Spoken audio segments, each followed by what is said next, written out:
बीच में आमंत्रित करें। प्रत्येक हम अपने अपने घरों में हैं और हम इस यूट्यूब लिंक के द्वारा हम परमेश्वर के साथ हम संगति करने के लिए हम तैयार हुए हैं। क्यों ना हम अपनी अपनी जगह पर घुटनों पे आ जाए और उस परमेश्वर से कहें कि परमेश्वर तो हमारे जीवनों को अपने उपस्थिति से भर, अपने आनंद से, अपने शांति से भर। आइए हम अपने आंखों को बंद करें और सिरों को झुकाएं। परमेश्वर पिता, आज की सुंदर सुबह के लिए हम आपका धन्यवाद करते हैं। और खुदावंद बाप, तूने हमको इस स्थान पर रखा कि हम जीवितों के बीच में बैठकर तेरी आराधना, तेरी स्तुति कर सके। तेरा धन्यवाद करते हैं प्रभु।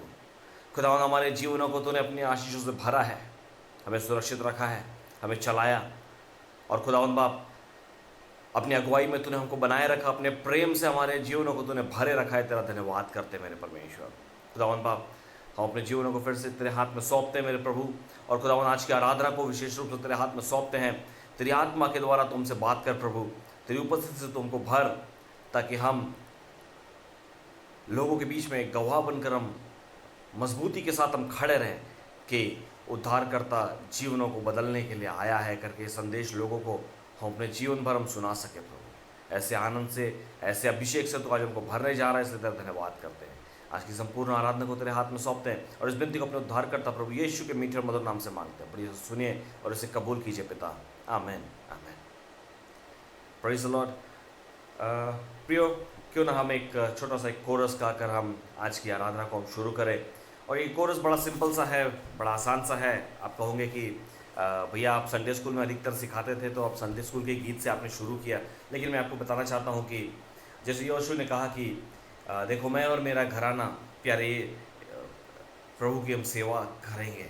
सो इन दिनों में हमें तय करने की बहुत ज़्यादा ज़रूरत है कि हम किसकी सेवा करने के लिए हम बैठे हैं। और दुनिया को हमें बतला दे कि परमेश्वर हमारे जीवनों को अपने आनंद से भर रहा है और परमेश्वर हमारे जीवनों में हमारी ज़रूरतों को अपने भंडार से वो पूरा कर रहा है। इन सारी बातों का गवाह परमेश्वर ने हमको बना के रखा है। इसलिए क्यों ना हम परमेश्वर को धन्यवाद करें और फिर से एक बार हम परिवार मिलकर हम कबूल करें कि हाँ, यीशु हमारे अंदर है, यीशु को हम पहने हुए हैं, यीशु को हमने जैसे अंदर लिया, हमारा जीवन बदल गया है ना। और सचमुच हमारे जीवनों के सारे आनंद का स्रोत केवल यीशु ही है और उसका प्रेम है और उसके पवित्र आत्मा का अभिषेक ही है, जिसकी वजह से आज तक हम परमेश्वर के आनंद में हम बने हुए और हम उसकी छुटकारे को हम महसूस कर रहे हैं। गीत नंबर 584, अगर आपके पास गीत की किताब है तो आप निकाल सकते हैं। गीत नंबर 584, 584। यीशु मेरे अंदर, अंदर था वो बाहर, जीवन मेरा बदल गया। यीशु मेरे अंदर जो काम करता वो बाहर, जीवन मेरा बदल गया। ओ मेरा जीवन बदल गया, ओ मेरा जीवन बदल गया। पवित्र आत्मा अंदर, अंदर था वो बाहर, जीवन मेरा बदल गया। पवित्र आत्मा अंदर, अंदर था वो बाहर, जीवन मेरा बदल गया। ओ मेरा जीवन बदल गया, ओ मेरा जीवन बदल गया। वचन मेरे अंदर, अंदर था वो बाहर, जीवन मेरा बदल गया। वचन मेरे अंदर, शैतान भागता बाहर, जीवन मेरा बदल गया। ओ मेरा जीवन बदल गया, ओ मेरा जीवन बदल गया। वचन मेरे अंदर, अंदर था वो बाहर, जीवन मेरा बदल गया। ओ मेरा जीवन बदल गया, ओ मेरा जीवन बदल गया। यीशु मेरे अंदर, जो अंदर था वो बाहर, जीवन मेरा बदल गया।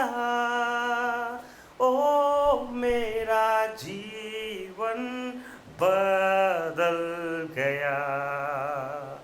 ओ मेरा जीवन बदल गया। यकीनन प्रियो, हमारा जीवन तभी बदला जब यीशु हमारे अंदर आया। हमारा जीवन तभी बदला जब परमेश्वर का वचन हमारे अंदर आया। और जब यीशु आया और परमेश्वर का जब वचन आया, तो यकीनन पवित्र आत्मा, जिसका वायदा परमेश्वर ने हमसे किया है कि मैं तुम्हारे लिए एक सहायक दूंगा, हम सब उनके वचनों में हमें जानते हैं कि उसने हमारे लिए सहायक भेजा है।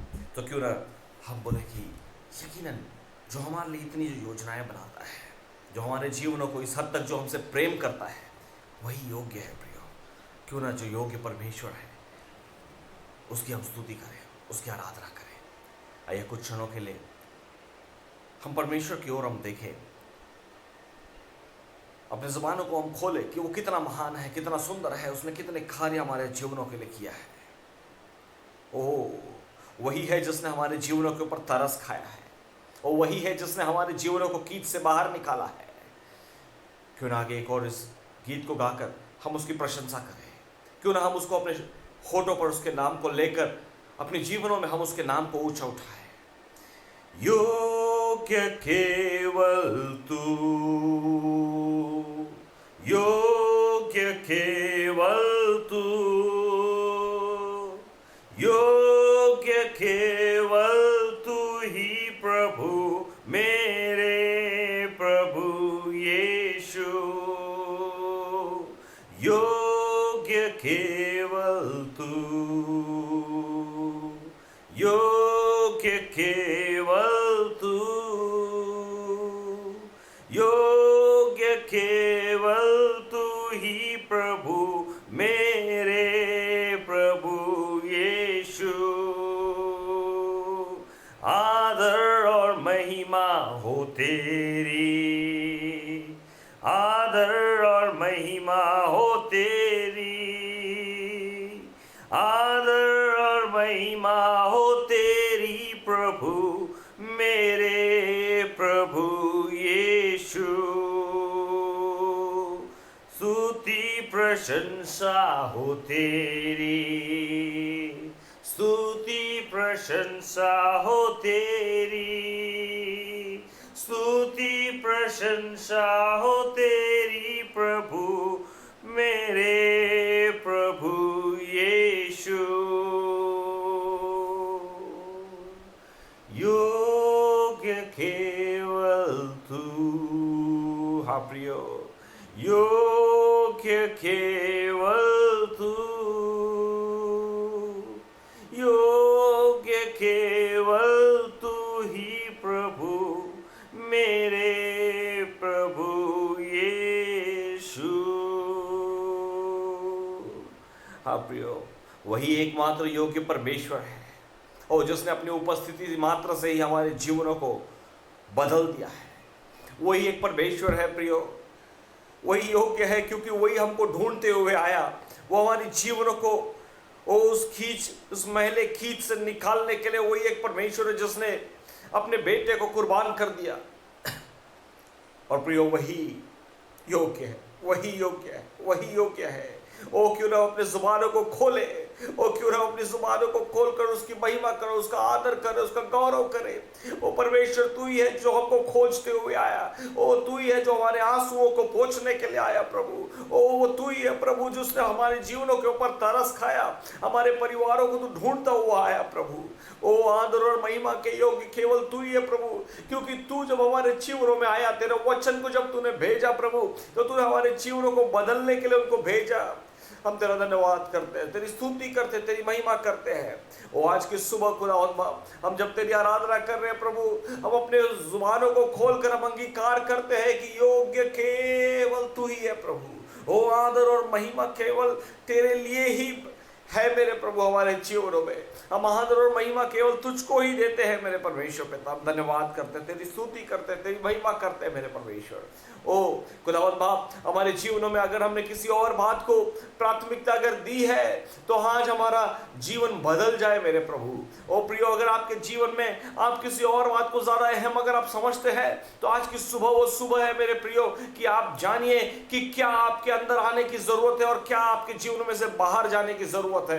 क्योंकि परमेश्वर एक ऐसा जीवन चाहता है। परमेश्वर इसलिए आपको ढूंढते हुए आया, इसलिए आपके परिवार को ढूंढते हुए आया ताकि वो एक तब्दीली को लाए, वो एक ट्रांसफॉर्मेशन को लाए, वो एक चेंज को लाए। आपके जीवन का तख्ता पलटने के लिए उसने अपने बेटे को कुर्बान किया उस क्रूस पर। वो यूं ही नहीं था, वो यूं ही नहीं था कि वो एक घटना को घटना था करके, पर इसलिए था कि आपका और मेरा जीवन बदल जाए मेरे प्रियो। अगर अपने जीवन में अब तक अगर हमने कोई और बात को अगर अंदर रखा है तो आज की सुबह हम उसको निकाल कर फेंक दें। अपने जीवनों में हम ऐलान करें कि परमेश्वर मेरे जीवन में केवल तू ही योग्य स्थान पर है, ओ केवल तू ही योग्य है और इस मेरे जीवन में सर्वोपरि तू ही है मेरे परमेश्वर। ओ आज की सुबह अपने जुबान से हम अंगीकार करें प्रियो, अपने जीवनों को आज की सुबह हम टटोले और जाने और देखें और परखे कि क्या हमने परमेश्वर को प्राथमिकता दी है क्या। धन्यवाद और स्तुति करते हैं प्रभु परमेश्वर पिता। आज की सुबह के लिए धन्यवाद करते हैं प्रभु। आज की सुबह में खुदावंद बाप, जब हम खुदावंद आराधना के लिए हम जब इकट्ठे हुए हैं इस YouTube लिंक के द्वारा, जितने लोग जुड़े हैं प्रभु, हर एक के ऊपर तेरा खुदावंद बाप तेरी उपस्थिति हर एक के ऊपर बनी रहे, तेरा अभिषेक हर एक के ऊपर उतरे मेरे परमेश्वर। और जब हम वचन के द्वारा जब हम जाते हैं प्रभु, वचन के ऊपर जब हम मनन करते हैं प्रभु, होने दे कि तेरा पवित्र आत्मा हमारे साथ मुठभेड़ करे मेरे परमेश्वर। होने दे कि उस मुठभेड़ में खुदावंद बाप हमारा शरीर मारा जाए पर हमारी आत्मा को तू जीत ले मेरे परमेश्वर पिता।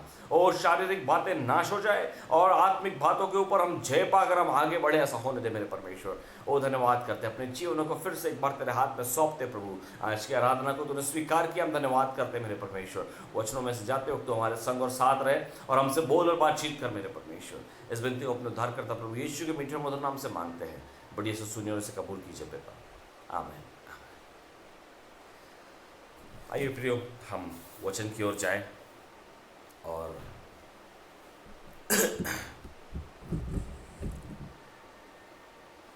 मैं इन दिनों में यहोशू की किताब के ऊपर मैं स्वयं अध्ययन में कर रहा था और यहोशू की किताब के ऊपर अध्ययन करने के बाद में मैं आगे बढ़ा तो न्यायियों की किताब है जजेस। उस किताब को जब मैंने शुरुआत में जब मैंने ओपन किया तो मैंने कुछ बातों के ऊपर गौर किया और मैं घर में सबसे मैं डिस्कस करने लगा कि देखो किन बातों को परमेश्वर ने अपने वचन में हमारे लिए रख छोड़ा है जानने के लिए और समझने के लिए। और मैं बहुत उत्साहित भी हुआ और कुछ हद तक शर्मिंदगी भी महसूस हुई और कुछ हद तक ये परमेश्वर की वाणी है हमारे लिए, हम सबके लिए। इस बात को मैं स्पष्ट रूप से समझ पाया और उस बात को मैं आज आपके साथ में भी थोड़ा बांटना चाहता हूँ। परमेश्वर ने इज़राइल को जब चुना, मतलब याकूब को जब चुना, तब एक बहुत बड़ा उसका योजना था। उसने यूं ही इज़राइल का, उसके 12 गोत्रों को यूं ही उसने नहीं चुन लिया, उसके पास योजना थी। परमेश्वर ने जो वायदा किया वो हर एक वायदे का सच्चा है मेरे प्रिय, और उन वायदों को सच्चा होने की वजह से उसने अपनी योजना के तहत उसने अपना काम किया। पर हम जब आगे किताब में जब हम पढ़ते हैं यहोशू किताब और उनकी पूरी जर्नी को जब हम जानते हैं याकूब के जीवन के बाद में कि वो 12 गोत्र कैसे निकले और उनकी वंशावली कैसे हुई, उन सब बातों को जब हम देखते हैं तो बहुत सी बातों को सीखने और जानने मिलता है। हम विशेष कभी अध्ययन करेंगे इज़राइल के ऊपर, अध्ययन करके हम शायद कर सकते हैं कभी 5 साल अगर कभी हमको लीड करे या फिर हम में से किसी एक को अगर परमेश्वर कभी अगुवाई करे कि हम ऐसा एक बाइबल स्टडी ले, एक पर्टिकुलर पोर्शन के ऊपर 5 साल कई बार लेते हैं। लेकिन अभी लॉकडाउन की वजह से हम फिजिकली मीट नहीं कर सकते तो शायद ऐसा सेशन लेना मुश्किल है, पर देखते हैं।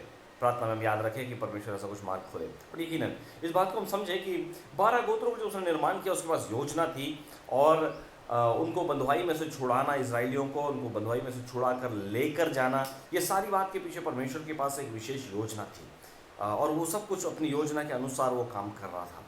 और उस योजना के आड़े अगर कुछ आ रहा था तो वो है इज़राइल का समर्पण, the submission of Israel to God's word, this is what came between. यही एक बात है जो इसके आड़े आई कि जो परमेश्वर की योजना है वो पूरी हो या ना हो। लोगों ने जैसे मैं जजेस की किताब में, यानी न्यायियों की किताब जैसे मैंने शुरू किया, तो उसमें शुरुआत में देखा कि जैसे योशू जब तक उनके साथ में था तब तक उन्होंने बहुत सारे कुछ काम किए, और योशू के जाने के बाद जब यीशु की अपनी आयु अनुसार जब मृत्यु जब हो गई, उसके बाद के जब लोग थे तो उन लोगों ने मनमाना जीवन धीरे धीरे धीरे धीरे धीरे जीना शुरू कर दिया।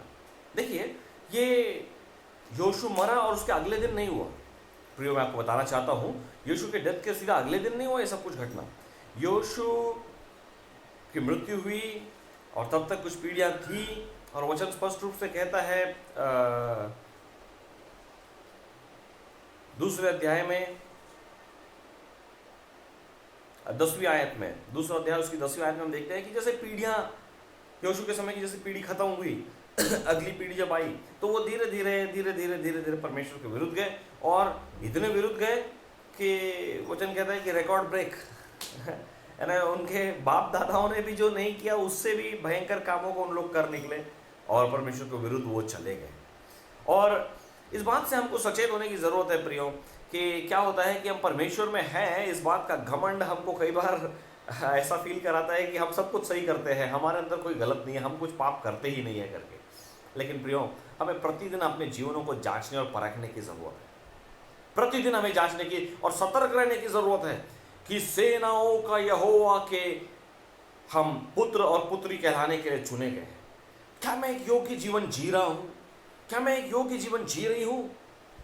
क्या मैं सेनाओं के यहोवा के पुत्र या पुत्री या उसका संतान कहलाने के योग्य हूं? देखिए, हम वैसे तो हम अब्राहम की संतान है करके कहते हैं, और उसका आधार हमको वचनों से मिलता है कि हम नैसर्गिक रूप से नहीं। रोमियो 9:8 अगर आप पढ़ेंगे तो आप जान पाएंगे कि हम नैसर्गिक रूप से परमेश्वर की संतान नहीं है, पर उसके लहू के द्वारा हम जब छुड़ा लिए गए हैं इसलिए हम परमेश्वर की संतान है। हालेलुया। वी आर,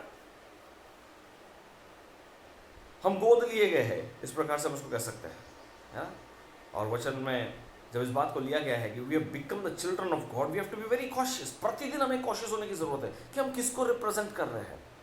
मैंने कुछ समय पहले मैं एक आर्टिकल एक पढ़ रहा था, वो था इंग्लैंड के प्रिंस के बारे में कुछ खबर थी। तो उसमें महारानी ने बोल दिया कि बोले ये राजकुमार जो है वो बहुत साधारण सा रहने को पसंद करता है, और वो ऐसा रहता है वैसा रहता है, तो वो एक राजकीय स्थान में के अनुसार नहीं जी रहा है, उसमें गड़बड़ियाँ हैं करके। तो मैंने बोला कि एक इंसान अगर सिंपल जीना चाहता है, एकदम मन चला जीना चाहता है, जैसा साधारण जीना चाहता है, साधारण लोगों के समान जीना चाहता है, एक राजा का बेटा होने के बाद में भी, तो अच्छी बात तो है। तो फिर बाद में उस बात के ऊपर जब मैंने गहरा जब चिंतन किया, मैंने सोचा कि नहीं, सही बात है। एक राजा का जो पुत्र है तो उसने अगला राजा उसने बनना है, तो उसके लिए एक योग्य जीवन उसने जीना जरूरी है। ये जरूरी नहीं है कि वो बन ठन कर घूमे, लेकिन एक योग्य जीवन तो जरूर जीना है। और उसका निर्देश कौन दे पाएगा? जो ऑलरेडी जो राजा रह चुका है वही देगा, उसके निर्देश के अनुसार उसको रहना चाहिए। हम देखते हैं बाइबल में अनेक राजाओं के जीवनों में हम देखते हैं। तो ये एक सिस्टम एक रहा है दुनिया का कि जो राजकुमार है उसने राजकीय तौर तरीके से रहना चाहिए। अब दानियल को भी जब नेबूकदनेस्सर ने जब पकड़ा था तो उसको बोला कि नहीं, हम जैसा सिखाते हो सब कुछ सीख, देखो ट्रेनिंग तो करना होगा, फिर हम तेरी परीक्षा करेंगे। तो उसने बोला ट्रेनिंग में तुम्हारी नहीं, मैं तो बड़े राजा की लूँगा जो राजाओं का राजा है। हालेलुया। और वो उस परमेश्वर के हाथ से उसने ट्रेनिंग लेता है और बाद में जाके खड़ा होता है, तो बोले दुनिया की ट्रेनिंग के ऊपर का तो ये निकला है करके। हालेलुया। सो हमें इस बात को समझना है कि हम भी राजकुमार और राजकुमारियाँ हैं। हम यूं ही नहीं हम निकल पड़े कि भैया धरती पे आगे टपक गए करके। ना ना ना, we are the children of God, and we need to remember that we have to see to it that we maintain and we keep checking ourselves, are we living as children of God or not? क्या हम उसके वायदों के ऊपर, क्या हम उसकी चितौनियों को क्या हम स्मरण रखते हैं, क्या हम उसकी चितौनियों को क्या हम फॉलो करते हैं या नहीं। इधर हम देखते हैं जजेस में न्यायियों में उसका दूसरा अध्याय 10वीं आयत में हम पढ़ते हैं कि जैसे वो पीढ़ी खत्म हुई और वो अपने पुरखाओं के पास जब जमा हो गए, जब वो चल बसे, और जो अगली पीढ़ी थी वो ना परमेश्वर यहोवा को जानती थी ना उसके कामों को जानती थी। एंड धीरे धीरे धीरे धीरे उन्होंने कुकर्म करना शुरू किया, इतना कुकर्म किया कि वो पहले से उनके बाप दादाओं से भी बढ़कर। देखिए, ऑल दिस हैपन स्लोली। मैं इसलिए आपको बताना चाहता हूँ कि धीरे धीरे धीरे धीरे सब कुछ हो जाता है। नाउ हमको सतर्क रहने की ज़रूरत है प्रियो। इन दिनों में भी कोविड के बीच में भी हर कोई सोच रहा था कि नहीं कोविड कुछ नहीं है, कहीं ना है, कहीं ना है, कहीं ना है, कहीं ना है, कहीं ना है, कहीं ना है करते करते आए रे बाबा कोविड। अभी हर कोई बोलता है कोविड आए, राइट। एवरीबॉडी शाउट्स एंड हर कोई भागा दौड़ी कर रहा है और हर कोई चुनौती में फंसा हुआ है। अरे हम तो बिंदास जीते हैं, हम तो वो नहीं करते, ये नहीं करते। प्रियो, मैं आपको बताऊँ कि हमें परमेश्वर और अधिकारियों के अधीन हमें रहने की ज़रूरत है। जो हमको निर्देश दिए जाते हैं उन निर्देशों का पालन हमको करने की ज़रूरत है। अगर हम पालन करते हैं तो परमेश्वर हमारे संग और साथ रहता है और सब चीज़ें मिलकर जो विश्वासी है उनके लिए भलाई को ही उत्पन्न करती है, वचनों में लिखा हुआ है। तो उस बात को हम जानें और समझें और सतर्क रहें, अपने जीवनों में हम सतर्क रहें कि क्या मैं परमेश्वर के वचन के अनुसार क्या मैं चल रहा हूँ, क्या मैं परमेश्वर के वचन के अनुसार क्या मैं चल रही हूँ, क्या मेरे जीवन में उसकी चितौनियाँ को क्या मैं स्मरण रखता हूँ। न्यायों में हम जब इसको देख रहे हैं तो उसके बाद में आप देखेंगे कुछ एक वाक्य है जो बार बार बार बार बार बार प्रयोग होता है। ये 2:10 को हमने देखा और उसके बाद में हम देखते हैं 3:7, न्यायियों 3:7, फिर न्यायियों 3:12, फिर उसके बाद में न्यायियों 4:1 और उसके बाद में न्यायियों 6:1। ये सारे वचनों को आपने अगर नोट किया है तो मैं फिर से एक बार बता दूं, न्यायियों 6:1 और न्यायियों 4:1, न्यायियों 3 उसका 7 और 3 उसका 12। ये सारे वचनों में एक ही लाइन कॉमन है कि फिर से इजराइलियों ने परमेश्वर के नज़र में दुष्ट काम किया। I'll read it in English. It says, once again the Israelites did evil in the eyes of the Lord, and because they did this evil, the Lord gave them into, परमेश्वर ने उसको अन्य राजाओं के अधीन उसको सौंप दिया। Now ये आप बात को हमको समझने की ज़रूरत है कि फिर से it kept on happening. और न्यायों की किताब में शुरुआत में लिखा हुआ है, एक सारांश के रूप में लिखा हुआ है, न्यायियों 2:18। अगर आपके पास हिंदी बाइबल है तो आप निकाल के पढ़े, मैं इंग्लिश में पढ़ता हूँ। व्हेनेवर, न्यायियों की किताब उसका दूसरा अध्याय उसकी 18वीं आयत, whenever the Lord raised up अ जज for them, he was with the जज and saved them out of the hands of their enemies as long as the judge lived, for the Lord had compassion on them as they groaned under those who oppressed and afflicted them. और 19वीं आयत पढ़ूँ आगे, but when the judge died, the people returned to ways even more corrupt than those of their fathers, following other gods and serving and worshipping them. They refused to give up their evil practices and stubborn way. Therefore the Lord was angry. 20वीं आयत पढ़ रहा हूँ. Therefore the Lord was very angry with Israel and said, because this nation has violated the covenant that I laid down for their forefathers and has not listened to me. 21वीं आयत पढ़ रहा हूँ. I will no longer drive out before them any of the nations Joshua left when he died. 22वीं आयत, I will use them to test Israel and to see whether they will keep the way of the Lord and walk in it as their forefathers did. Now, इस बात को हमको समझने की ज़रूरत है। बड़े स्पष्ट रूप से परमेश्वर ने कहा है कि उनको न्यायों को दिया, और न्याय जब दिया और सबने मिलकर जब बुहार लगाई तो परमेश्वर उनकी बुहार को सुना और सुनकर उनको छुड़ाया हर बार। और जब छुड़ाया तो वो छुटकारा कब तक रहा? जब तक वो न्यायी जिंदा था। न्यायी नहीं रहा, न्यायी के मौत के बाद फिर वापस वही क्रूरता की ज़िंदगी, वही अश्लीलता की ज़िंदगी, वही गंदगी भरी ज़िंदगी, वही पापों से तल्लीन जिंदगी। हाँ प्रियो, आज हम और आप भी परमेश्वर के द्वारा चुने गए हैं, इज़राइल कहलाए गए हैं। हमें इस बात को मनन करने की ज़रूरत है कि क्या हम परमेश्वर की चितौनियों को प्रतिदिन हम याद रख रहे हैं। न्यायियों 2:10 में आप पढ़ सकते हैं, वो पीढ़ी जो योशू के समय थी, वो पीढ़ी जब पार हो गई तो अगली पीढ़ी कुछ नहीं जान रही थी कि हमें क्या करना है और क्या नहीं करना है। आज हमें केवल अपने जीवनों की चिंता नहीं करना है। मेरे बाद क्या मेरा परिवार में सब जन बैठ के वचनों के ऊपर मनन करने वाले लोग हैं कि नहीं है? क्या मैं परमेश्वर की चितौनियों को अपने घर के उसूलों के लिए क्या मैंने रख छोड़ा है कि नहीं है ना? लोग विरासत में बहुत सारी चीज़ें रख के जाने की कोशिश करते हैं कि मैं परिवार के लिए ज़मीन खरीदूँ, जायदाद खरीदूँ, है ना, खुद का मकान हो ताकि मेरे बच्चे सुखी रहे और खुद का मकान हो ताकि मेरे बच्चों को यहाँ वहाँ भटकना ना पड़े। हम तो भटक गए, मेरे बच्चे ना भटके, है ना। ये सारे हम सोचते हैं। बुरा नहीं है, अच्छी बात है, परिवार के लिए योजनाएं बनाना अच्छी बात है प्रियो, मैं उसको बिल्कुल बुरा नहीं कहूँगा। हम योजना बनाना ज़रूरी है, परमेश्वर हमको बुद्धि दिया है, हम प्लान करें। लेकिन उससे पहले हमने अपने परिवार के लिए चितौनियों को क्या हमने एक संपत्ति करके क्या हमने रखा है या नहीं? क्या परमेश्वर की चितौनियों को क्या हम प्रतिदिन स्मरण में ला रहे हैं क्या? कि हमारे बाद की पीढ़ी, हमारे बाद की नस्ल, हमारे बाद के जो वंशज हो गए, क्या परमेश्वर का भय वो मानेंगे उसी तरीके से जैसे हमने बपतिस्मा लेने के दिन हमने जैसा माना था? इधर हम ही ठंडे गरम होते जा रहे हैं, इधर हम ही ठंडे नरम गरम होते जा रहे हैं, तो हम अगली पीढ़ी की हम क्या सोचें? हमें लगता है कि अगली पीढ़ी के लिए केवल धन संपत्ति हमने अगर जमा कर लिया है तो हमने अपना काम पूरा कर लिया, हमने अपनी जवाबदारी पूरा कर दी। हाँ, दुनिया वाले कहेंगे कि हाँ आपने बहुत अच्छा काम किया, अपने बच्चों के लिए आपने बहुत प्लानिंग किया, बहुत अच्छी से आपने प्लानिंग किया करके दुनिया वाले कहेंगे। लेकिन मेरा स्वर्गीय परमेश्वर जो आपके बच्चों की ज़रूरतें, आपकी ज़रूरतें, आपकी परिवार की ज़रूरतों को जो अपने भंडार से एक शब्द मात्र से जो पूरी कर सकता है, क्या वो कहेगा कि आपने अपने बच्चों के लिए, अपने लिए क्या आपने किसको अपने धन समझा? क्या परमेश्वर की चितौनियां आपके लिए धन है?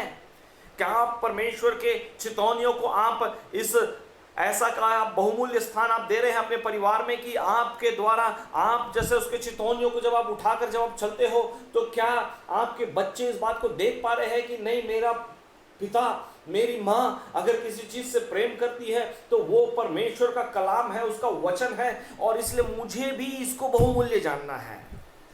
क्या हम ये विरासत क्या हम छोड़ने के लिए आज हम तैयार हैं? क्या ये विरासत बना के क्या हम रखने के लिए तैयार हैं अपने परिवार के लिए कि मैं और मेरा घराना इस वचन के द्वारा जाना जाए? देखिए, फिर से एक बार पढ़िएगा न्यायों की किताब, उसका 2 अध्याय उसकी 10वीं आयत। मैं फिर से इंग्लिश में पढ़ना चाहूंगा। After that whole generation had been gathered to their fathers, another generation grew up who knew neither the Lord nor what he had done for Israel। ना वो परमेश्वर को जानते थे, ना परमेश्वर ने इज़राइल के लिए क्या किया, ना ये जानते थे। प्रियो, आपका जीवन पहले कैसा था?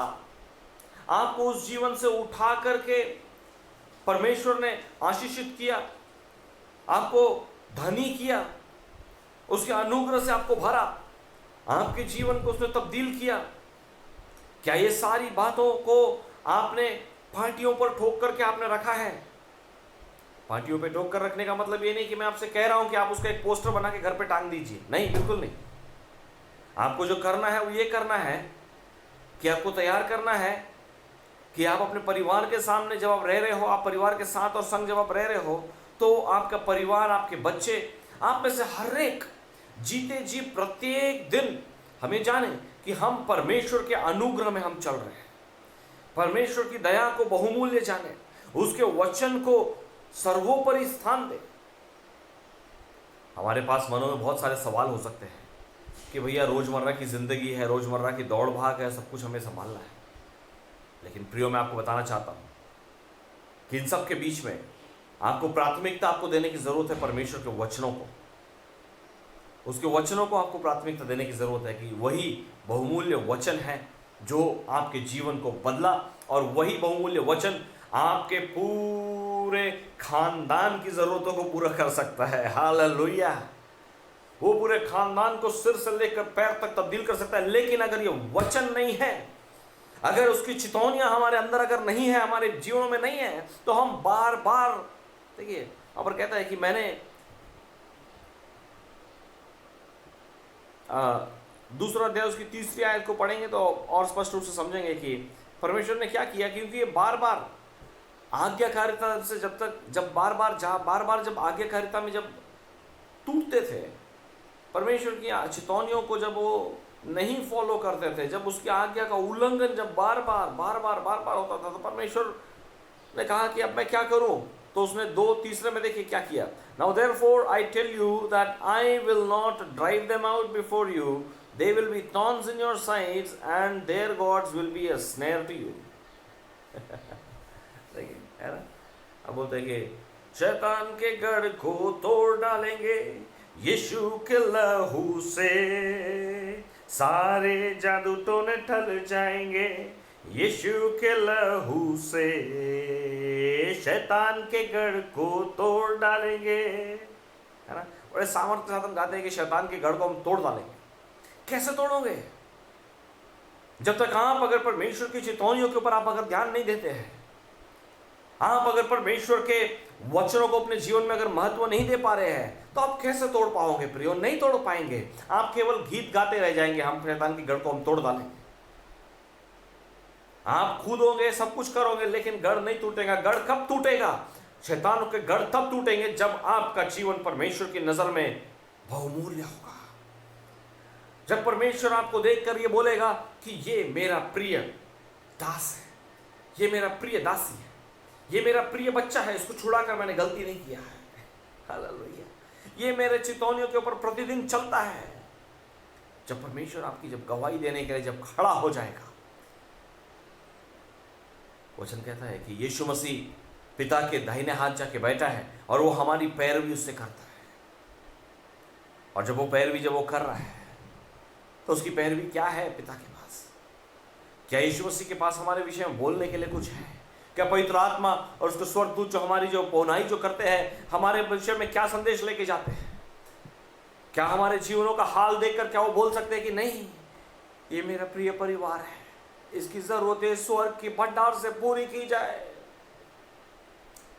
ये मेरा प्रिय बेटी है जो रात दिन मेरे चितौनियों के ऊपर मनन करती है, ये अपने बच्चों के सामने मेरे वचनों को परोसती है प्रतिदिन, ये मेरा प्रिय बेटा है जो अपने बेटों को, अपनी बेटियों को वो वचन के ऊपर सामर्थ्य बनाने के लिए दिन और रात परिश्रम करता है।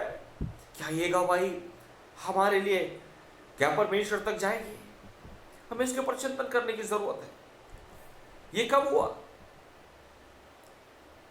न्यायियों 2 और उसकी 3री आयत में जो लिखा है, ये कैसे हुआ, क्यों हुआ? जब वो बार बार जब अनाज्ञाकारिता जब वो करते हैं, बार बार अनाज्ञाकारिता जब वो करते हैं। हमारे जीवनों में कई बार प्रिय हम अपने जीवन में इतने मशरूफ हो जाते हैं कि हम नहीं जानते हैं कि हम क्या अनाज्ञाकारिताएं हम कर रहे हैं। बस मनमाना चले जा रहे हैं, बोलते हमने किसी का तो खाया नहीं है। हालेलुया। बड़ा सुंदर लगता है ये शब्द सुनने को, हमने किसी का नहीं खाया, मेहनत का खाया। हालेलुया। किसकी मेहनत का खाया? अपने मेहनत का। आप जो खा रहे हैं वो परमेश्वर का अनुग्रह है, याद रखना। हालेलुया। उसको मत भूलिएगा। अपनी मेहनत का खा रहे हैं, दुनिया बोलती होगी, पर विश्वासी जन ने ये जानने की जरूरत है, हम यहोवा की दया से खा रहे हैं। हालेलुया। विश्वासी ने ये गवाही देने की जरूरत है, उसके अनुग्रह से हम जी रहे हैं। हम संभल के नहीं जी रहे हैं, हम वचन के अनुसार जी रहे हैं और वचन में हम संभले हुए हैं। लेट मी टेल यू, जब दानियल को जब पकड़ा गया, जब नबूकदनेस्सर के सैनिकों ने जब कहा कि तुझे ट्रेनिंग लेने की ज़रूरत है, तुझे राजा के महाराजा के टेबल से तुझे खाने की ज़रूरत है और उनकी सारी ट्रेनिंग भी तुझे लेने की ज़रूरत है, तो दानियल ने कहा कि नहीं, मैं अपना साग भाजी खाऊंगा और मैं अपने तरीके से रहूँगा। आपको जब जाँचना होगा आप मुझे जाँच लेना। और दानियल का वो पूरा समय, एक पर्टिकुलर दिन निश्चित किए गए थे, इतने दिन तक आप अपने डाइट पे आप रहिए, सब कुछ आप करिए, अपना प्लानिंग सब करिए। और उसके बाद में एक समय आया है कि फौजों के प्रधान ने उसने सबको लोगों को जमा किया और बोला कि अब इसमें से चुना जाएगा कि कौन कैसा है, कौन कितना स्कोर करता है ना, एग्जाम रिजल्ट आएगा। और वचन कहता है कि दानियल हर एक बात में निपुण पाया गया, ज्ञान में, बुद्धि में, डील डॉल में, हर एक बात में निपुण पाया गया। और यूं ही नहीं, वो प्रधानमंत्री के पोस्ट तक जाके बैठा नबूकदनेस्सर के राज्य में, है ना। देखिए ट्रेनिंग किसका है, हु इज ट्रेनिंग यू? आप दुनिया की ट्रेनिंग के ऊपर आप विश्वास करते हैं? आप क्या दुनिया के द्वारा, दुनिया की सहायता से प्राप्त किए हुए धन के ऊपर आप विश्वास करते हैं? लेट मी टेल यू, दुनिया के बातों के ऊपर अगर आप आधार मानकर अगर आप चल रहे हैं तो वो तात्पुरता रहेगा। कितने दिन तक रहेगा मैं नहीं जानता, लेकिन जब आप परमेश्वर के वचनों के ऊपर जब आप निर्भर रहना सीखते हो तो आप अपने पीढ़ियों के लिए आप एक फाउंडेशन डाल देते हो, ताकि आपके बाद भी अनेक जितनी भी पीढ़ियां आएंगी वो वचन के ऊपर से ना हटे। वो फाउंडेशन डालने के लिए आप प्रयास करें। वो फाउंडेशन कैसे डालेंगे? वो फाउंडेशन हम कैसे डालेंगे? फर्स्ट हम इस बात को जानने की कोशिश करें, यूहन्ना समझने की कोशिश करें, यूहन्ना 15 उसका 9, John I am not wrong,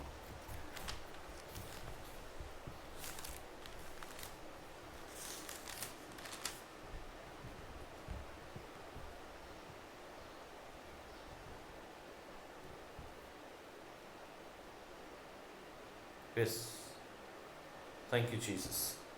यूहन्ना 15 उसका 9 और 10 हम पढ़ेंगे। As the Father has loved me, so have I loved you. Now remain in my love. If you obey my commands, you will remain in my love, just as I have obeyed my Father's commands and remain in his love. Hallelujah. देखिए बहुत simple है। परमेश्वर ने, पिता ने अपने पुत्र से प्रेम किया, और जैसा प्रेम पिता ने पुत्र से किया वैसा पुत्र ने हमसे किया, मतलब यीशु मसीह ने हमसे किया। और हमें जो प्रेम यीशु मसीह हमसे किया है उस प्रेम में हमें बने रहने की ज़रूरत है। Says, remain in my love।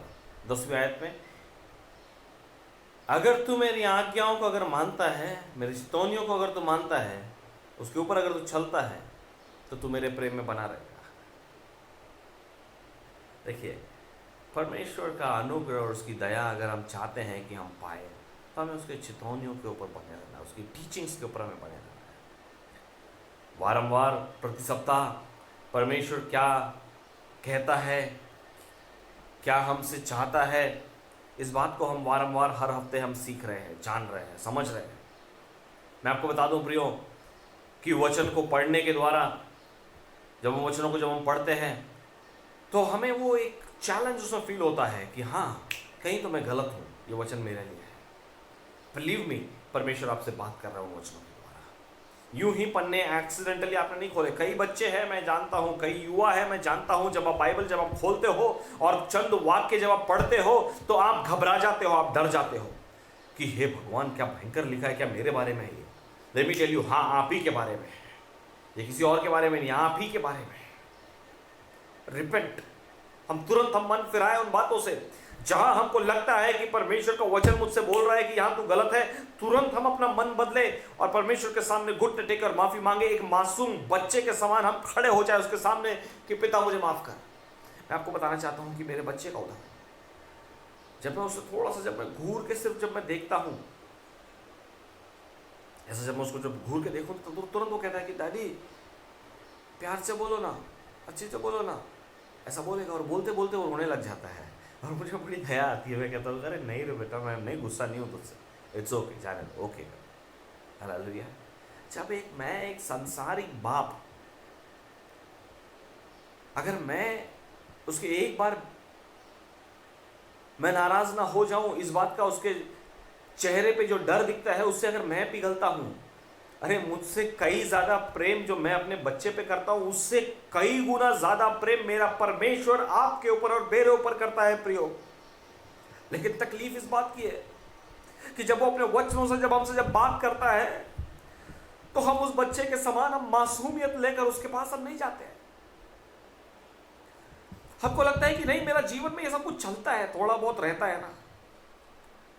सी, यही गलतियां इजराइलियों ने किया। कठोरता, अपने हृदय को उन्होंने कड़क किया, कठोरता में बने रहे।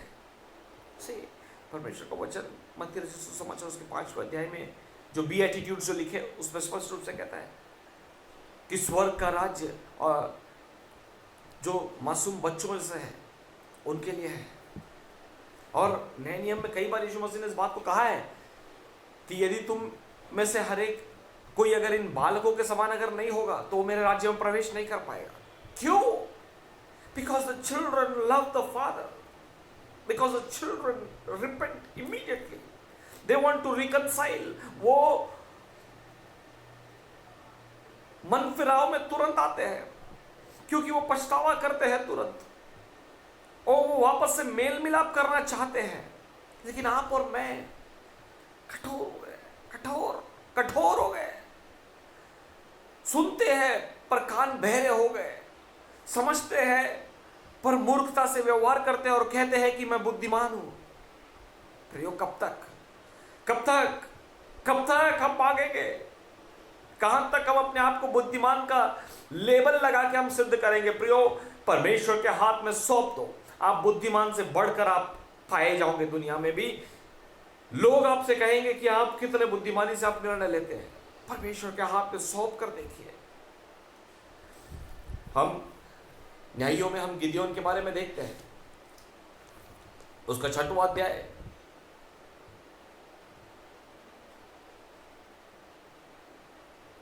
उसका 7वां अध्याय, 7वें अध्याय की दूसरी आयत में देखते हैं,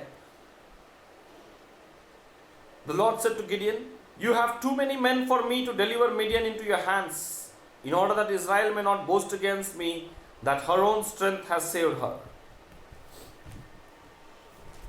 न्यायियों, जजेस चैप्टर 7, 7वां अध्याय और उसकी दूसरी आयत मैंने पढ़ा। वहां पर गिदयोन से परमेश्वर कहता है कि तेरे पास बहुत ज्यादा सैनिक है, मुझे उतने सैनिकों की जरूरत नहीं है, मैं थोड़े से काम करूंगा। देखिए, he takes a little and does the maximum। आज हम और आप परमेश्वर के सामने बार बार किस बात से हम परमेश्वर से विनती और प्रार्थना करते हैं? प्रभु, मेरे पास थोड़ा ही अनाज है, प्रभु मेरे पास थोड़ा ही धन है, प्रभु आज मेरे पास थोड़ा ही ये है, थोड़ा ही वो है। प्रभु बोलते तेरे पास थोड़ा वो है, ये है, वो है, ये है, सब चलेगा, पर तेरे पास मेरे लिए प्रेम कितना है? How much do you love me? कितना तू मुझसे प्रेम करता है? जितना तू मेरे प्रेम में बना रहेगा उतना मैं तेरे साथ बना रहूंगा। हम उसके प्रेम में हम कैसे बना रहे? यूहन्ना 15 उसकी 10वीं आयत में हमने पढ़ा, If you obey my commands, you will remain in my love. Just as I have obeyed my Father's commands and remain in His love. जब हम उसकी चितौनियों के ऊपर जब हम चलते हैं और उसकी आज्ञाओं को जब हम मानते हैं तो हम परमेश्वर के प्रेम में हम बने रहते हैं। और जो उसके प्रेम में बने रहता है प्रियो, वो किसी बात के लिए कभी तरसेगा नहीं तरसेगा। ये परमेश्वर का वायदा है। जो पिता के ऊपर, जो परमेश्वर के ऊपर जो निर्भर रहता है, वो किसी बात के लिए कभी नहीं तरसेगा, क्योंकि आप उसके प्रेम में खबर किए गए हैं। हाँ, यहां पर गिदियन जब लड़ाई के लिए गया तो परमेश्वर ने कहा कि तेरे पास ज्यादा लोग हैं। और उसके 7वें अध्याय को जब आप और आगे जब आप पढ़ोगे तो उसमें वो लोगों को छाट के हजारों की सेना में से कितने लोगों को चुनता है? हालेलुया। यस, 6वीं आयत में हम देखते हैं, 7वीं आयत में, the Lord said to Gideon, with the 300 men that left I will save you and give the Midianites into your hands। और 6वें अध्याय की पहली आयत में आप देखिएगा, वहां पर लिखा है कि 7 साल से मिद्यानी लोग इजरायली के ऊपर में चढ़ावा कर रहे थे। उनके हाथ में परमेश्वर ने ही उनको मिद्यानियों के हाथ में छोड़ दिया। जब सारे लोग फिर से मन फिराए, बिल के रोए, तब परमेश्वर ने गिदियोन को तैयार किया, उसको खड़ा किया और गिदियोन को इस्तेमाल कर कर गिदियोन को उभार कर गिदियोन का इस्तेमाल किया कि इजरायलियों को फिर से छुड़ाए। और लोग या गिदियोन कहीं इस बात पे गर्व ना करें कि हमारे लोगों ने एक बार आखिरकार वापस से जय पा लिया, ऐसा इनका घमंड इनके अंदर ना आए। इसलिए परमेश्वर ने एक बड़ी भीड़ की जो सेना थी उसमें से उसने 300 लोग को छाट के निकाला। उस छटनी के विषय में भी देखोगे तो बहुत ही एक विचित्र छटनी थी, बहुत ही एक अलग एक चटनी थी। वैसा छटनी कर कर परमेश्वर ने सिर्फ 300 लोग को निकाला। 300 लोग को निकाल कर बोला कि अब ये मिद्यानी के खिलाफ जाके लड़ेंगे। गिदेन ने भी सोचा होगा कि 300 लोग वो लोगों को निकाला जो कि विचित्रता से पानी पी रहे थे, मतलब चाट चाट के पानी पी रहे थे कुत्तों के समान, मतलब जिनको पानी पीने का ढंग नहीं है जो सारे पिटे हुए खिलाड़ी है जिनको ढंग से पानी तक नहीं पीना आता, नदी में जाके पानी में हाथ में लिखा के ऐसा पीना छोड़ के, हाँ कोई बर्तन में निकाल के पीना छोड़कर, हाँ ये डायरेक्ट मुंह रख के छोड़ के चाट रहे थे पानी को कुत्तों के समान। वचन में अगर आप 7वें अध्याय में आप 5वें आयत के बाद में अगर आप देखे होंगे 5-6 में अगर आप देखोगे तो आप देखोगे कुत्तों के समान वो पी रहे थे, मतलब चाट चाट के हालेलुया। और ऐसे जिनको पानी पीने का ढंग नहीं है वो लोगों को परमेश्वर ने बोला कि ये लोग जाएंगे लड़ाई लड़ने को। और गिदियन डरा होगा, लेकिन अंदर दिल में थोड़ा सा डर आया होगा, ये भगवान जिनको पानी पीने का ढंग नहीं उनको ले जाके क्या मैं लड़ाई लड़ूं। हाँ प्रियो, परमेश्वर वही चाहता है कि मैं तुमको, तुम्हारे पास जो तुम कुछ नहीं है कुछ नहीं है कुछ नहीं बोलते, वो जो कुछ नहीं है उसको सब कुछ बनाने का सामर्थ परमेश्वर रखता है। हालेलुया, समझिए इस बात को। 5 रोटी और 2 मछली, कुछ नहीं था। 5000 पुरुष और स्त्रियां और बालक अलग, इतनी बड़ी भीड़ परमेश्वर का वचन सुनने के लिए, यीशु मसीह का वचन सुनने के लिए आके इकट्ठा हुई थी। उस समय जब खाने का इंतजाम जब करने के लिए बोला गया तो 5 रोटी और 2 मछली आई। कुछ नहीं है ये तो, अरे जो कुछ नहीं है उसको तो सब कुछ मैं बनाऊंगा। हालेलुया, यही मेरा परमेश्वर है प्रियो। आप मत रोइए कि आपके पास कुछ नहीं है। हालेलुया, आप अपने पूरे दिल से आप उसके चितौनियों के ऊपर आप चलने के लिए आप तत्पर रहिए, ताकि आप और आपकी पीढ़ियां कभी भी परमेश्वर के वचनों से ना भटके। इस हद तक परमेश्वर की आज्ञाओं को अपने परिवार में आप छाप दीजिए। आप इतने स्ट्रिक्टली, इतने अनुशासित रूप से आप परमेश्वर के वचन के ऊपर आप चलिए कि आपके बच्चे जान जाए कि मेरे माँ का और मेरे पिता का यश का कारण केवल परमेश्वर और उसकी चितौनियां है। हालेलुया, मेरे माँ बाप के सक्सेस का कारण केवल एक ही है और वो है परमेश्वर की चितौनियां, जिसके ऊपर वो चल रहे हैं। और क्योंकि वो चल रहे हैं उसके ऊपर, इसलिए वो हर बार विजयी होकर निकल रहे हैं। और मैं भी अपने परमेश्वर की चितौनियों के ऊपर चलूंगा और चलूंगी। इस बात की एक विरासत छोड़िए आप, और उस विरासत के लिए आज से आपको तैयार होना पड़ेगा। एक दिन का रोना गाना चिल्लाना या उत्साह बाइबल लेके बैठ जाना नहीं, ये सब कोई काम का नहीं है। लेट मी टेल यू, प्रतिदिन का आचरण आपके परमेश्वर की आज्ञाओं के ऊपर, उसकी चितौनियों के ऊपर मन लगाया हुआ होना चाहिए। एक छोटी सी गवाही बताना चाहूँगा। हम बीच में कहीं पर यात्रा कर रहे थे, तो मेरे जो बच्चे हैं उनको अचानक कुछ तो एक सूझा उनको, और बोले कि मैं आपको ना ये गिफ्ट करूँगा, वो गिफ्ट करूँगी, ये गिफ्ट करूँगी करके बोलना उनका शुरू हुआ। तो उनके दादाजी ने, जो हमारे पासवान है पास्टर मोहन, उन्होंने पूछा कि बेटा मुझको क्या गिफ्ट करोगे? तो उसने आँख बंद करके सोचा और सोच के तुरंत बोला, मैं आपको ना दादाजी बाइबल गिफ्ट करूँगा। हालेलुया, बाकी सबको कुछ कुछ वो बोल रहा था, लेकिन देखिए मासूम बच्चे के दिल और दिमाग में बैठा रहा कि मेरे दादाजी अगर प्रेम करते हैं तो बाइबल से प्रेम करते हैं। हालेलुया, सो दिस इज विरासत। मैं पास्टर मोहन के विषय में, इस विषय में घमंड करूंगा और आप सबको बताना चाहूंगा कि आपके बच्चे आपको किस बात से पहचानते हैं। आपको इस बात को समझने की जरूरत है, आपको इस बात को जानने की जरूरत है। समझिए, क्या आपके बच्चे इस बात की आपकी गवाही, देखिए दुनिया वालों की गवाही को छोड़िए, क्या आपके आजू बाजू के लोग जो इमीडिएट आजू बाजू है, क्या वो इस बात को बोल सकते हैं कि नहीं ये बहन वचन से प्रेम करती है, ये बहन वचनों में बहुत प्रेम करती है, इसके लिए सबसे बहुमूल्य परमेश्वर का वचन और उसकी चितौनियां हैं? क्या ये गवाही आपके आजू बाजू से आपके लिए आती है क्या? और जब आपके आजू बाजू से आती है तो उसको भी आपको चेक करने की ज़रूरत है अपने स्वयं के आत्मा को जांचने के द्वारा कि प्रभु मैं अपने आत्मा को, अपने जीवन को तेरे हाथ में सौंपती हूँ। मेरे अंदर तेरी चितौनियाँ मजबूती से पाई जाए। Let your commands stick close to my heart so that I may be known for the commands of the Lord. और जब हम अपने जीवनों को परमेश्वर के हाथ में जब हम सौंप के जब हम चलते हैं प्रिय, जब हम उसके चितौनियों के ऊपर चलते हैं तो हम उसके प्रेम में बने रहते हैं। और जब उसके प्रेम में जब बने रहते हैं प्रिय, तो हम एक और बात को हम पाते हैं। मैं चाहूँगा कि आप मेरे साथ में यूहन्ना उसका 16वां अध्याय निकालें, जॉन चैप्टर 16 और उसका 7, 8, 9, 10, 11 आप आराम से आप घर पे जाके आप पढ़ के आप देखिएगा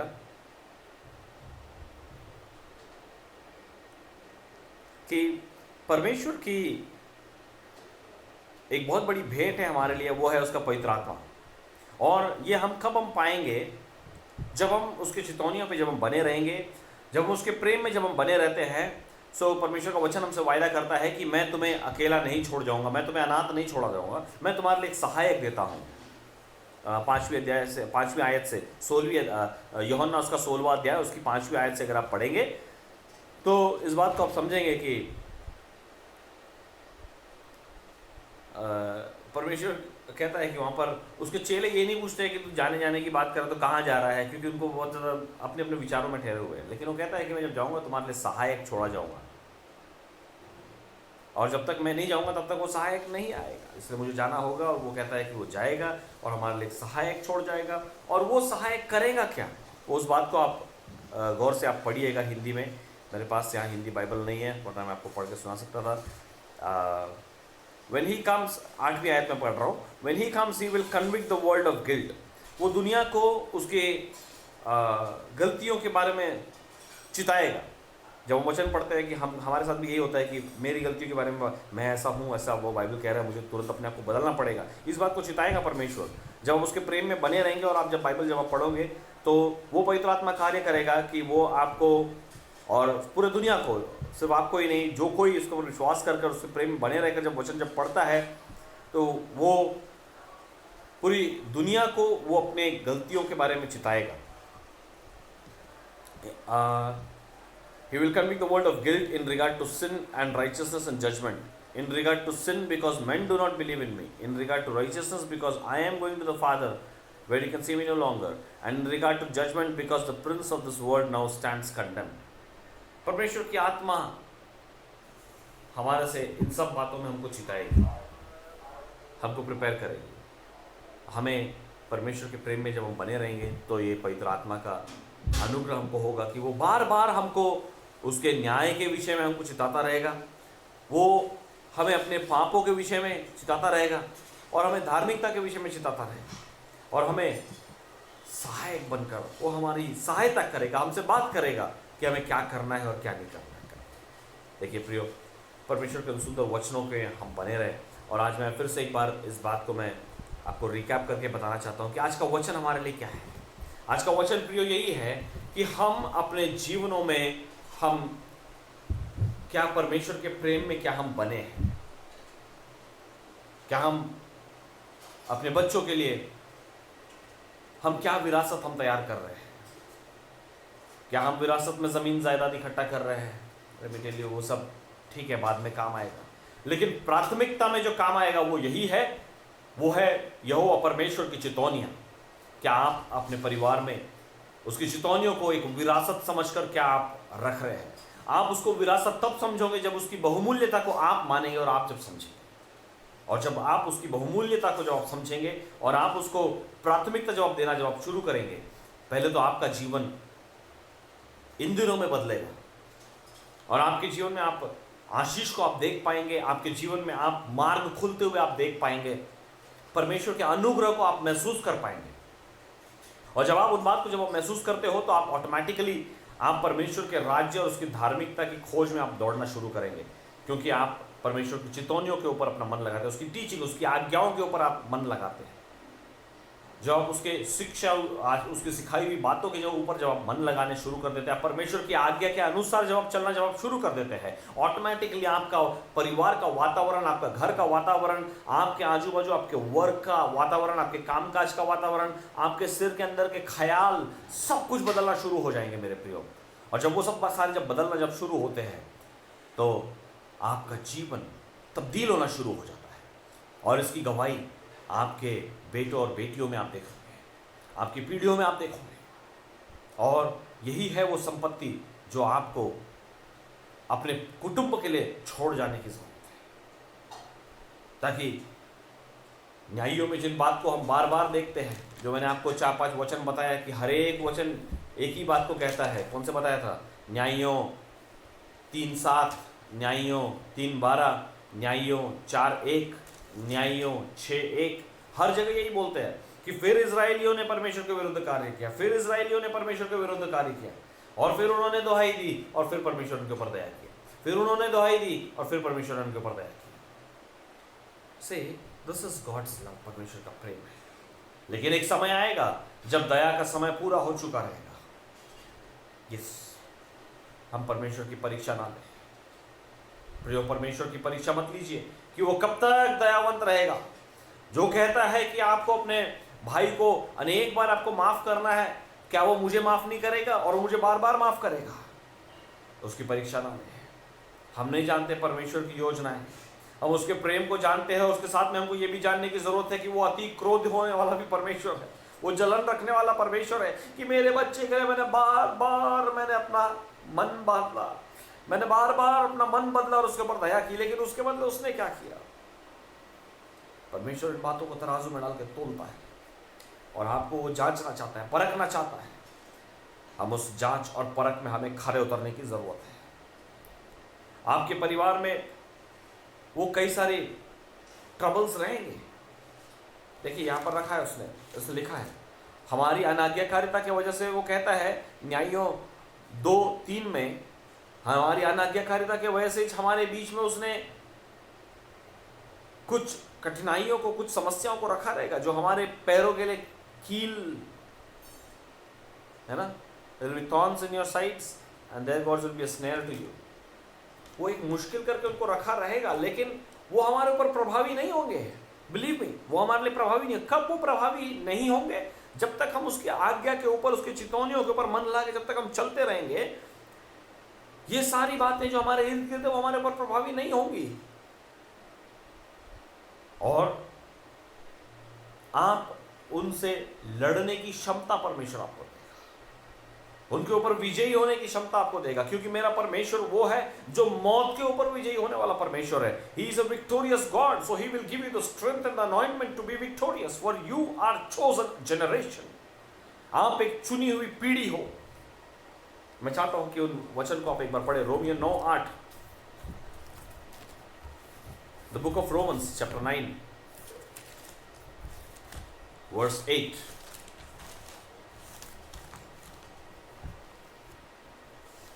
रोमियो 9:8, यस, जिसके पास मिल गया वो पढ़ लें, मैं आपके लिए इंग्लिश में पढ़ता हूँ। For this was how the promise was stated at the appointed time. नहीं, in other words, it is not the natural children who are God's children, but it is the children of the promise who are regarded as Abraham's offspring. क्या हम उसके वायदों के बच्चे हैं, संतान है? उसके वायदे हमारे जीवन में कब पूरे होंगे? जब उसकी चितौनियों के ऊपर जब हम चलते, जब उसकी शिक्षा के ऊपर जब हम चलेंगे, तब उसके वायदे हमारे जीवन में पूरे होंगे। क्या हम उन वायदों की संतान हैं? यस, जब उसके वायदों की संतान है तो we become the generation of God. Yes, हमें इस बात को समझने की जरूरत है, उसकी सीरियसनेस को समझने की जरूरत है। मेरे प्रियो, मैं आपको कह दूं, हमारे और आपके जीवन में सबसे महत्वपूर्ण अगर कोई बात है, सबसे आवश्यक अगर कोई बात है जिसकी प्राथमिकता हमारे जीवनों में हमें देनी चाहिए, हमारे परिवारों में हमें देनी चाहिए, तो वो यही है, वो है परमेश्वर की आज्ञा और उसकी चितौनियाँ। अगर वो उसकी आज्ञाएं और उसकी चितौनियाँ हमारे परिवार में प्राथमिकता अगर प्राप्त करती है, तो हम और हमारा परिवार पीढ़ियों के लिए सिक्योर हो जाता है। हालेलुया। कोई ऐसा इंश्योरेंस पॉलिसी नहीं है जो पीढ़ियों की इंश्योरेंस जो कराती है, लेकिन परमेश्वर का वचन ऐसा एक इंश्योरेंस है जो पीढ़ियों का इंश्योरेंस कराती है। हालेलुया।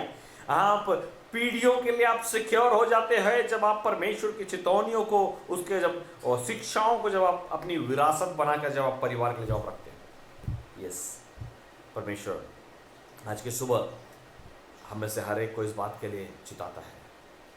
और एक बात मैं जो आपसे शेयर जो मैं करना चाह रहा था वो ये बात है,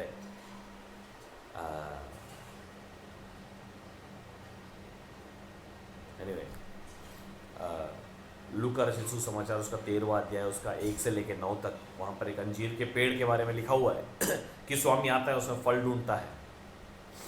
हाँ, और वो पेड़ को फिर से एक बार मौका दिया जाता है कि 1 साल तक उसको फिर से एक बार देखते हैं, उसको खोद के वहाँ पर खाद डाला जाएगा ताकि वो फिर से फलदायी हो जाए, है ना।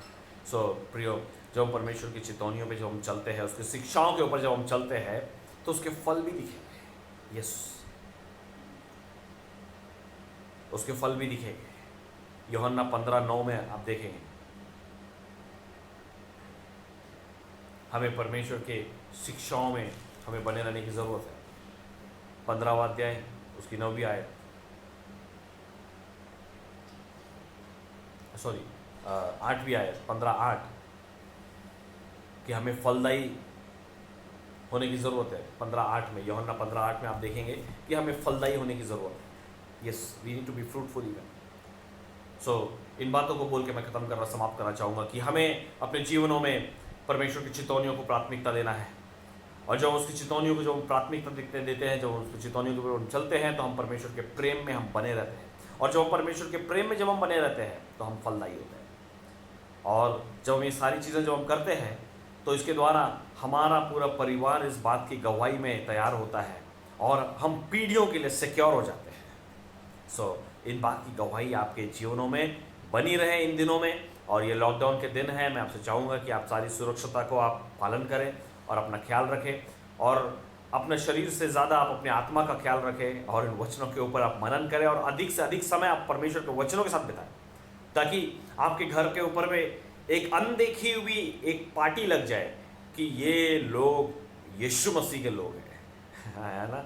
आपको पार्टी लगाने की ज़रूरत नहीं है, कोई वचन लगा के क्रॉस लगाने की ज़रूरत नहीं है, लेकिन आपके घर का दरवाज़ा देखकर आखिरी दुनिया को समझ में आना चाहिए कि ये लोग यीशु मसीह का भय मानने वाले लोग हैं, ये लोग उसके शिक्षाओं के ऊपर पक्के चलने वाले लोग हैं, बड़े अच्छे लोग हैं, बड़े दयालु लोग हैं, बड़े प्रेमी लोग हैं। इनके मुंह से परमेश्वर के वचन जब निकलते हैं तो हमारा मन प्रफुल्लित हो जाता है। ऐसे परमेश्वर के गवाही आपके परिवार की होनी चाहिए। आइए हम कुछ क्षणों के लिए प्रार्थना में जाएं। परमेश्वर पिता, आपके प्रेम के लिए धन्यवाद करते हैं, आपकी दया के लिए हम धन्यवाद करते हैं, आपके अनुग्रह के लिए हम धन्यवाद करते हैं मेरे परमेश्वर। ओ खुदावंद बाप, तेरे वचनों से बढ़कर हमारे जीवनों के लिए और कुछ नहीं है मेरे प्रभु। ओ आज इस बात को तूने अपने वचनों के द्वारा तूने हमसे बात किया है, हम धन्यवाद करते हैं मेरे परमेश्वर। ओ हमारे जीवनों में हम प्राथमिकता तेरे वचनों को दे और तेरे वचनों के ऊपर हम चले, ऐसा होने दे मेरे बाप आसमानी। खुदावंद बाप, अपने जीवनों को फिर से एक बार तेरे हाथ में सौंपते मेरे प्रभु। ओ हमारे जीवन में ओ खुदावंद बाप, इस वक्त जितने लोग प्रार्थना में जुड़े हुए, हर एक के ऊपर तेरा सामर्थ उतरने दे, उतरने दे यीशु के नाम से। ओ तेरे अलावा और जितनी भी बातें उनके जीवन में प्राथमिकता बनी हुई है, सारी प्राथमिकता यीशु के नाम से टूट जाए और केवल तेरी शिक्षाएं ही उनके जीवन में प्राथमिकता बन जाए। यीशु के नाम से मैं मांगता हूं मेरे प्रभु।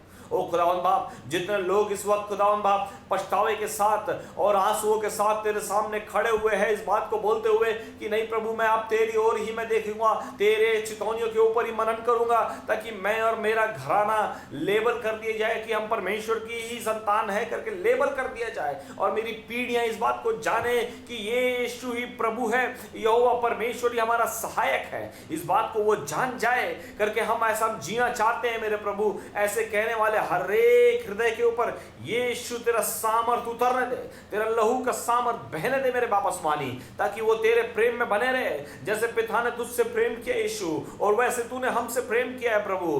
हम खुदावंद बाप तेरे चितौनियों के ऊपर परमेश्वर हम बने रहने के द्वारा हम यीशु मसीह के साथ प्रेम में हम एक होकर तेरे साथ हम जुड़ना चाहते हैं आज की सुबह मेरे प्रभु। ओ हमको जोड़ ले प्रभु। ओ हमको एक कटी हुई अलग शाखा बनकर हम ना पड़े रहे, पर तेरे प्रेम में हम हम जोड़ दिए जाए आज की सुबह, ऐसा होने दे प्रभु।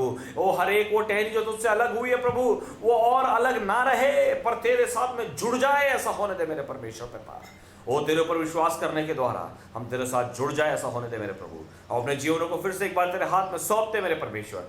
आज की सुबह और आज इस क्षण में यूट्यूब चैनल के माध्यम से जितने भी लोग देख रहे हैं प्रभु, हर एक को नाम बनाम तो आशीषित कर, उनके परिवार, उनको कुटुंब को सारे अनाज्ञाकारिता से उनको तो रिहा कर, यीशु के नाम से मांगते हैं। Oh let them repent from all their stubborn ways and come back to Jesus, ताकि वो यीशु के पास पलट कर आए, अपने सारे कठोर मार्गों से वो मन फिराए, ऐसा होने दे। मन फिराओ की आत्मा को बहने दे मेरे यीशु, बहने दे, बहने दे, बहने दे। ओ हर एक परिवार, हर एक घराने, हर एक व्यक्ति तक बहने दे, हर एक जवान स्त्री, हर एक जवान पुरुष, हर एक तक बहने दे, हर एक बच्चे तक बहने दे प्रभु। जो भी कठोर उनके अंदर जो मन स्थिति है उसको तू पिघाल मेरे परमेश्वर, ताकि मन फिराव की ओर वो आए और तेरी आज्ञाओं के ऊपर मन लगाए और तेरे प्रेम में एक हो जाए, ऐसा होने दे प्रभु। आज के सुबह के लिए फिर से एक बार मैं धन्यवाद करता हूँ। आराम से लेके अब तक तो हमारे साथ में रहा, तेरा धन्यवाद करते हैं खुदा बाप। हमारे जीवनों को आप आशीष कीजिए और हमें लेकर चलिए प्रभु। इन वचनों के द्वारा तूने हमसे बात किया, तेरा धन्यवाद करते हैं पवित्र आत्मा, जो दोधारी तलवार के रूप में तूने हमसे बात किया है। फिर से एक बार हम अपने जीवनों को तेरे हाथ में सौंपते हैं और इस प्रार्थना और विनती को अपने उद्धार करता प्रभु यीशु के मीठे मधुर नाम से मांगते हैं। बड़ी सुनियों से कबूल कीजिए पिता, आमीन। प्रियो, इस YouTube चैनल को आप सब्सक्राइब करिए और अपने मित्रों के साथ में भी आप शेयर करिए, ताकि इसी प्रकार से संदेश और अनेक बातों को लोग जान सके, सीख सके और वो ज्वाइन होते चले। यीशु के नाम से हम आप सबको आशीष करते हैं। स्टे ब्लेस्ड और परमेश्वर में आप आगे बढ़ते जाइए और अनेक लोगों के लिए आशीष का कारण आप बने रहिए और परमेश्वर आपके साथ रहे। धन्यवाद। Thank you Jesus.